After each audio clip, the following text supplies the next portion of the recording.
Hey everybody. So long short, the PPP funds have been depleted. So a lot of questions are out there for what's next for American workers. A lot of people are receiving an error message on the IRS page, but just try to look every night because the IRS updates it every night. Um, there's also some scammers trying to steal stimulus checks from people. So as a rule of thumb, if a third party that you've never heard of contacts you, you know it's best not to give them your information. Don't send them anything. In terms of addressing that, if you have Gmail, there will be three little dots on the right side. Just report it for phishing. Um, the PPP, the Payment Protection Program, it was $349 billion is allocated. That's been depleted, so a new bill has come out to add another $310 billion to the PPP. However, there are a few issues. So there's, I guess, two sides. Some saying it's sufficient, and the other side would say it's not enough, and that it's causing problems later down the line.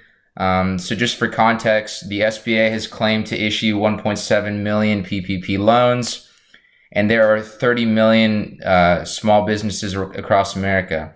So you have 1.7 million PPP loans issued, which leaves another 28.3 million people or businesses needing funding. So there's no telling if there's going to be a third request for funding. So the big question is what's next? As of now, we have two scenarios. Proposal one, a stimulus package of $2,000 per taxpayer each month for the next 6 to 12 months. Again, this is not a one-time payment. It's a recurring payment for those 6 to 12 months. So people over the age of 18 qualify for the payment, even if someone can claim them as a dependent. They're also offering more payment options like Zelle, PayPal, even Venmo. So the idea is that the payment structure, the payments would be more accessible even for people who don't have a mailing address or a bank account. So these payments would be tax-free, and they work out to a little under $15 an hour, $14.37 per hour in net wages for someone who would normally be working a 40-hour work week. So that is proposal one. Proposal two is a cancellation of rent and mortgage payments throughout the pandemic emergency. Despite the second one, it appears that the first one is gaining more traction.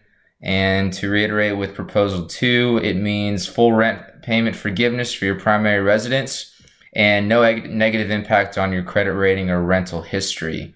So it looks like the first is gaining a bit more traction than the second, but only time will tell. We'll see, and stay tuned.